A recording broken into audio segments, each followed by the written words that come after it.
இன்றைக்கி நான் பேசக்கூடிய தலைப்பு வந்து பார்த்திங்கன்னா மருத்துவமும் ஜோதிடமும் அப்படிங்கிறத பற்றி நான் பேசுகிறேன். அதாவது இன்றைக்கி மருத்துவ ஜோதிடம் அப்படிங்கிறது வந்து பார்த்திங்கன்னா ரொம்ப ஒரு முக்கியமான ஒரு விஷயமாக இருக்குது. அதாவது இந்த மருத்துவ ஜோதிடம் இன்றைக்கு தோன்றினதல்ல. அதாவது ஆதி காலம் முதலே வந்து இந்த மருத்துவம் ஜோதிடம் அப்படிங்கிறது இருக்குது. ஆனால் அதிக அளவில் நம்ம வந்து பயன்படுத்தலை அப்படின்னு சொல்லலாம். அதாவது இந்த மருத்துவ ஜோதிடம் அப்படிங்கிறது வந்து பார்த்திங்கன்னா அண்டத்தில் உள்ளது தான் பிண்டத்தில் அப்படிங்கிறத மாதிரி இன்றைக்கி வந்து பஞ்சபூதங்களோட தத்துவத்தின் அடிப்படையில் தான் நம்ம உடம்பெல்லாம் இயங்குகிறது அப்படிங்கிறது சொல்கிறேன். அதாவது பஞ்சபூதம் அப்படிங்கிறது வந்து நிலம், நீர், காற்று, ஆகாயம், நெருப்பு, இதை வச்சு தான் இந்த பஞ்சபூதங்களின் அடிப்படையில் தான் வந்து பார்த்திங்க அப்படின்னா இந்த நம்மளோட உடலோட இயக்கங்களே இருக்குது அப்படின்னு சொல்லலாம். அதாவது இந்த பஞ்சபூதங்கள் வந்து நம்ம ஒவ்வொரு தனிமத்தோடும் ஒவ்வொரு ராசி மண்டலமும் ஒவ்வொரு உறுப்புகளோடும் தொடர்பு பெற்றுள்ளது. இந்த பஞ்சபூதங்கள் வந்து பார்த்திங்கன்னா நம்ம உடம்புல வந்து வாதம், பித்தம், கபம் இந்த மூன்றையும் இயக்கக்கூடிய அளவுக்கு இந்த பஞ்சபூதங்கள் நம்ம உடம்புல இயங்குது. அதாவது நம்மளோட உடம்பில் உள்ள 7 சக்கராக்கள் சொல்கிறேன். அதாவது அந்த சக்கராக்கள் வந்து பார்த்திங்க அப்படின்னா அதுவும் பஞ்சபூத இயக்கத்திலே வந்து இயங்குகுது. அதாவது பார்த்திங்கன்னா நம்மளோட நிலம் அப்படின்னாலே மூலாதார சக்கரத்தையும், நீர் அப்படிங்கிறது சுவாதிஷ்டான சக்கரத்தையும், நெருப்பு அப்படிங்கிறது மணிப்பூரக சக்கரத்தையும், காற்றுங்கிறது அநாகத சக்கரத்தையும், ஆகாயம் அப்படிங்கிறது விசுத்தி அப்படிங்கிற சக்கரத்தையும் நம்ம உடம்புல இயக்குகிறது. அதாவது இந்த பஞ்சபூதங்கள் வந்து பார்த்திங்க அப்படின்னா நம்மளோட உடம்புல வந்து பார்த்திங்கன்னா சம அளவில் இருக்கும்போது எந்த விதமான பாதிப்புகளும் இருக்கிறது இல்லை. அந்த பஞ்சபூதங்களோட தன்மை வந்து பார்த்திங்கன்னா ஒன்று கூடுதலளவு குறைஞ்சாலோ அப்போ தான் நமக்கு அந்த நோய்வாய் ஏற்படுகிறது அப்படின்னு சொல்லலாம். அதாவது இன்றைய வாழ்க்கை முறையில் பார்த்திங்க அப்படின்னா எல்லாத்துக்குமே வந்து அதிகமான நோய் ஏற்படுகிறது. அதாவது ஒரு 40-50 வருஷத்துக்கு முன்னாடி பார்த்திங்கன்னா இத்தனை மருத்துவமனைகள் இருந்துச்சா அப்படின்னு பார்க்கும்போது இல்லை, இத்தனை நோய்கள் இருந்துதா. அதாவது வருஷத்துக்கு ஒரு புது வைரஸ் எல்லாம் உருவாகிட்டு இருக்குது. இப்படி இருக்கக்கூடிய காலகட்டத்தில் அன்னைக்கெல்லாம் பார்த்திங்க அப்படின்னா ஒரு 2 ஊருக்கு சேர்த்து ஒரே மருத்துவமனை தான் இருக்கும். ஹாஸ்பிட்டல்ஸும் குறைவாக இருந்தது, நோய்களோட தன்மையும் குறைவாக இருந்தது.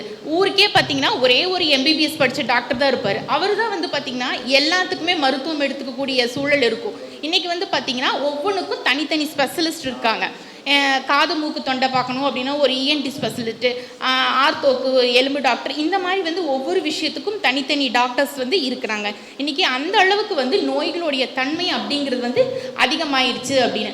ஆனால் ஒரு ஜாதகத்தை பார்த்து இவர் வந்து எந்த மருத்துவ முறையை தேர்வு பண்ணி இவங்க மருத்துவம் எடுத்துக்கிட்டால் இவங்க வந்து எளிதில் வந்து இந்த நோயிலேருந்து விடுதலை அடையலாம் அப்படிங்கிறத வந்து பற்றி நம்ம சொல்ல போகிறேன்.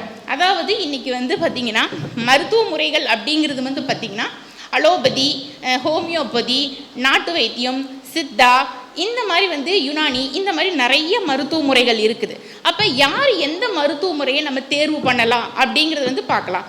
அதாவது பார்த்திங்க அப்படின்னா இப்போ ஒருத்தருக்கு வந்து அலோபதி மருத்துவம் எடுத்துக்கணும் அப்படின்னு வந்து பார்த்திங்கன்னா 6, 12 இந்த பாவங்களை வந்து தொடர்பு பெற்று இருக்குது. 6ஆம் அதிபதியோட சூரியன், செவ்வாய், ராகு இந்த கிரகங்கள் இணைவு பெற்றிருந்துச்சு அப்படின்னா இவங்க வந்து அலோபதி மருத்துவத்தை தேர்வு செய்கிறது நல்லது. அதாவது உடனடியான தீர்வு கிடைக்கும். இப்போ ஒரு விபத்தை ஏற்படுது அப்படின்னாலும் கூட நம்ம உடனே சித்தாக்கோ ஹோமியோபதிக்கோ போக முடியாது, நம்ம உடனடியாக மருத்துவமனையை தான் போவோம். அப்போ நமக்கு தேவையானது அலோபதி மருத்துவம் தான். இப்போ வந்து இந்த கிரக அமைப்புகள் இருக்கிறவங்க வந்து பார்த்திங்க அப்படின்னா நம்ம அலோபதியை தேர்வு பண்ணிக்கலாம். இப்போ வந்து சித்த மருத்துவத்தை யார் தேர்வு பண்ணலாம் அப்படின்னு பார்த்தீங்க அப்படின்னா 5, 8 பாவங்கள், இந்த பாவங்களில் தொடர்பு பெறவங்களும் பார்த்தீங்க சனி, கேது, குரு, இந்த கிரக இணைவுகள் இருக்கக்கூடியவங்க வந்து பார்த்திங்கன்னா சித்த மருத்துவத்தை தேர்வு பண்ணலாம்.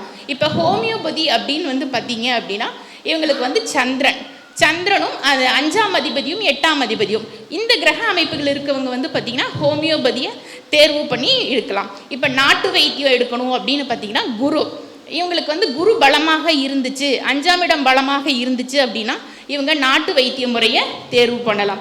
சித்தாக்கும் பார்த்திங்கன்னா குரு, கேது இந்த கிரக இணைவுகள் இருக்கும்போது பார்த்திங்கன்னா இவங்க சித்த மருத்துவத்தை தேர்வு பண்ணலாம்.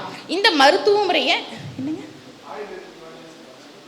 யுனானி வந்து சுக்கிரன், இந்த கிரகங்கள் வந்து பலமாக இருக்கும்போது வந்து பார்த்திங்க அப்படின்னா இந்த மருத்துவ முறையை தேர்வு எடுத்து பண்ணும்போது அவங்க எளிதில் இந்த நோயிலிருந்து விடுதலை அடையலாம். அதாவது இந்த வந்து எந்த ஒரு பரம்பரை நோய் அப்படின்னு ஒரு சிலருக்கெல்லாம் வந்து பார்த்திங்கன்னா பரம்பரையாக சிலருக்கு ஏற்படும். அதாவது 6ஆம் அதிபதியும் 8ஆம் அதிபதியும் சேர்க்கைப்பட்டிருந்துச்சு அப்படின்னு வந்து பார்த்திங்கன்னா அவங்களுக்கு பரம்பரையான அந்த நோய் கண்டினியூ ஆகும். அதாவது அந்த 6ஆம் அதிபதி 8ஆம் அதிபதியோட தொடர்பு பெற்றாலே அது வந்து ரொம்ப நாள் மருத்துவம் எடுத்துக்கக்கூடிய ஒரு நோயாகத்தான் இருக்கும். எளிதில் வந்து தீராது, நீண்ட நாள் மருத்துவம் எடுக்கக்கூடியதாகவே இருக்கும். அதே போல் வந்து பார்த்திங்கன்னா இப்போ 2ஆம் அதிபதி 8ஆம் அதிபதி அப்படின்னா அவங்க குடும்பத்தின் வழியாக வந்ததாகவே இருக்கும். இது 4, 8 இந்த பாவங்கள் இணைவு பெறுதுன்னு பார்த்திங்கன்னா தாய் வழியில் வரக்கூடிய நோயாக இருக்கும்.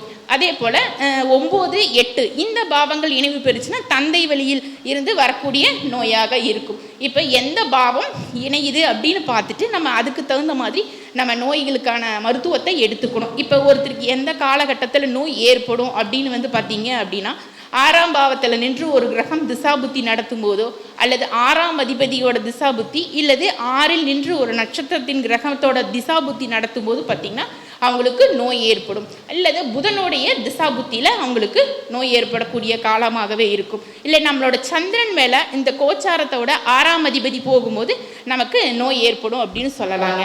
அதுபோக வந்து பார்த்தா யாருக்கு வந்து இந்த நோய் வந்து எளிதில் தீர்வு கிடைக்கும் அப்படின்னா இப்போ லக்னாதிபதி பலமாக இருந்துச்சு அப்படின்னாலோ சந்திரன் பலமாக இருந்துச்சு 5ஆம் அதிபதி பலமாக இருந்துச்சு அப்படின்னு வந்து பார்த்தீங்கன்னா அவங்க வந்து சீக்கிரமாக அந்த நோய் வந்தாலும் அது சரியாயிரும் அப்படின்னு சொல்லலாம். இந்த பாவங்கள் பலமாக இருந்துச்சுன்னா அவங்களுக்கு சீக்கிரமான மருத்துவங்கள் கிடைக்கும். ஒரு சிலருக்கு சரியான மருத்துவ முறைகள் கூட கிடைக்காம போகும். அப்போ வந்து பார்த்திங்கன்னா 6ஆம் அதிபதிக்கு அதுக்கு 2ஆம் அதிபதியான 7ஆம் அதிபதி பலமாக இருக்கணும். இப்போ 7ஆம் அதிபதி பலவீனமாக இருந்துச்சு அப்படின்னா அவங்களோட நோய்க்கான மருத்துவ முறைகள் கூட சரியாக கிடைக்காது. இப்போ 6ஆம் பாவம் 12ஆம் பாவம் இணைவு பெற்றிருந்துச்சு அப்படின்னு வந்து பார்த்திங்கன்னா அவங்க அடிக்கடி மருத்துவமனைகளை மாற்றுறது அல்லது மருத்துவ முறைகளை மாற்றுறது இந்த மாதிரி பிரச்சனைகள் எல்லாம் ஏற்படும். இல்லை மருத்துவமனையிலேயே தங்கி அவங்க மருத்துவம் எடுக்கக்கூடிய சூழ்நிலைகள் எல்லாம் ஏற்படும் அப்படிங்கிற. அதாவது பார்த்திங்கன்னா சிலருக்கு வந்து பார்த்திங்கன்னா சின்ன வயசுலேருந்தே மருத்துவம் சின்ன வயசுலேருந்தே மெடிசன் சாப்பிட்டே இருப்பாங்க. அவங்களுக்கெல்லாம் பார்த்திங்கன்னா லக்னத்திலே வந்து 6ஆம் அதிபதி இருக்கிறது, இல்லை லக்னாதிபதி போய் 6ஆம் இடத்துல இருக்கிறது, அல்லது அவங்களோட லக்ன புள்ளி 6ஆம் அதிபதி நட்சத்திரத்தில் நிற்கிறது. இந்த மாதிரி எல்லாம் இருக்கக்கூடியவங்களுக்கு வந்து பார்த்திங்கன்னா அடிக்கடி அவங்களுக்கு நோய்வாய் ஏற்படும். அவங்க வந்து அடிக்கடி மருத்துவம் எடுத்துக்கொண்டே இருப்பாங்க அப்படின்னு சொல்லலாம். அது போக பார்த்திங்கன்னா இந்த கோச்சாரத்தில் வந்து பார்த்திங்கன்னா இவங்களுடைய சனி மேலே சந்திரன் போகக்கூடிய காலகட்டத்தில் அப்போயும் அவங்களுக்கு நோய் ஏற்படும் அப்படின்னு சொல்லலாம். இப்போ வந்து பார்த்திங்க அப்படின்னா இந்த நோயோடைய தீர்வுக்கு வந்து பார்த்திங்கன்னா முதல்ல வந்து நம்ம மருத்துவத்தின் கடவுள்னு சொல்கிற தன்வந்திரி பகவானை நம்ம வந்து வழிபாடு செய்கிறது அப்படிங்கிறது வந்து ரொம்ப ஒரு சிறப்பான ஒரு விஷயம். வியாழக்கிழமை அன்னைக்கு பார்த்திங்கன்னா இவங்க வந்து ஒரு 6 நெய் விளக்கு போட்டு தொடர்ந்து நீங்கள் வழிபாடு செஞ்சுட்டு வர பட்சத்தில் வந்து பார்த்திங்க அப்படின்னா இவங்களுக்கு ஒரு நல்ல ஒரு தீர்வாக இருக்கும். இப்போ இந்த நோய் ஏற்படக்கூடியது எந்த முறையை நம்ம வந்து தேர்வு எடுத்து அதுக்கப்புறமா அந்த நோய்க்கான மருத்துவத்தை தேர்வு பண்ணும்போது பார்த்திங்கன்னா உங்களுக்கு எளிதில் இந்த நோயிலிருந்து விடுதலை அடையலாம். எனக்கு வாய்ப்பு கொடுத்த அனைவருக்கும் நன்றி, வணக்கம்.